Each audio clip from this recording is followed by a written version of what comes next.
Motivational लिफाफा लाया है एक और प्यारी सी कहानी। तो आप पूरी कहानी सुनना ना भूलें।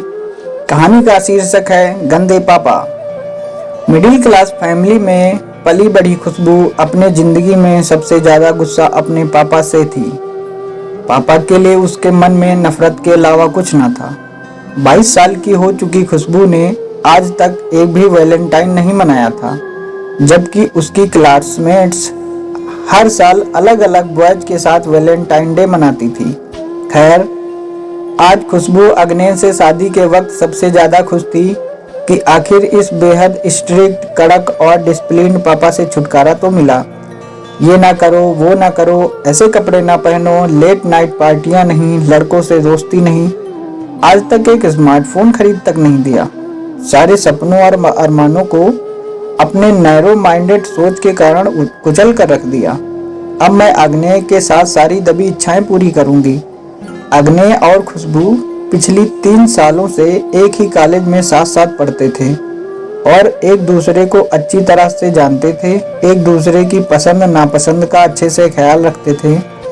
खुशबू ने बहुत डरते डरते पापा से अग्नेय के साथ शादी की इच्छा जताई थी और पापा ने अग्नेय और उसके परिवार वालों से मिलकर शादी के लिए हामी भर दी। खुशबू ने विदाई समय पहली बार पापा को उससे लिपट कर बच्चों की तरह फूट फूट कर रोते देखा, पर खुशबू को पापा के इमोशन से कोई मतलब न था। बस पत्थर की बुत बनी खड़ी थी। जाते जाते पापा ने ढेर सारे गिफ्ट के साथ एक बंद लिफाफा भी खुशबू को दिया। ससुराल पहुंचते ही सबसे पहले खुशबू ने लिफाफा खोल पापा की चिट्ठी को पढ़ना शुरू किया। खुशबू बेटा, मैं जानता हूँ कि पिछले 10 सालों से मैं तुम्हारे साथ बैड डैड की तरह पेश आता रहा। मैं तुम्हारे सामने स्ट्रिक्ट इसलिए बनता था क्योंकि मैं नहीं चाहता था कि तुम्हारा भी हाल रागिनी जैसा हो। रागिनी मेरे साथ कॉलेज में पढ़ने वाली एक बहुत अच्छे घर की, पढ़ने में तेज शरीफ लड़की थी, परंतु फैशन और नकली ग्लैमर के चक्कर में उसने अपनी जिंदगी बर्बाद कर ली थी। उसने वो सब किया जिससे मैं तुम्हें हमेशा रोकता रहा। फैशनेबल कपड़े, लड़कों से दोस्ती, लेट नाइट पार्टियां सब करती थी। सोचती चरित्र अच्छा है तो इन सब में कोई हर्ज नहीं। फिर एक दिन उसके ड्रिंक्स में नशा डालकर उसके कुछ दोस्तों ने, इस घटना से वो अपना दिमागी संतुलन खो बैठी और समाज के तानों और लोगों से बचने के लिए उसके पापा ने उसकी और छोटी बहन के साथ सल्फास खाकर सुसाइड कर लिया। खुशबू बेटा, आज से तुम अब 2 परिवारों की इज्जत हो और मैं तुमसे यही उम्मीद करूंगा कि तुम ऐसा कोई काम नहीं करोगी जिससे दोनों परिवारों की इज्जत पे कोई दाग लगे, और हो सके तो अपने बैड डैड को माफ कर देना।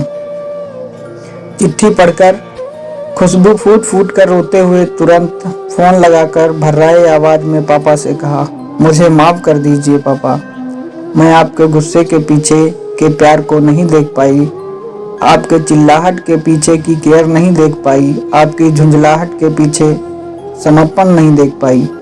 मैं हर जन्म में आपकी ही बेटी बनना चाहूंगी पापा। वक्त बीतता गया।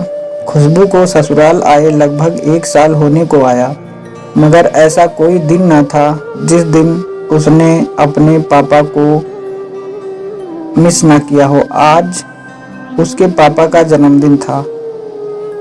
सुबह मंदिर गई, पूजा की, पापा की खुशी और सलामती के लिए दुआएं मांगी। फिर शाम में केक लाकर अपने ससुराल वालों के साथ उनका जन्मदिन मनाने का प्रोग्राम बनाया। फिर केक काटने से पहले पापा को वीडियो कॉल लगाया। उधर पापा मम्मी के साथ उदास बैठे थे। खुशबू उन्हें देखते ही चहक के बोली, happy birthday to you my sweet पापा।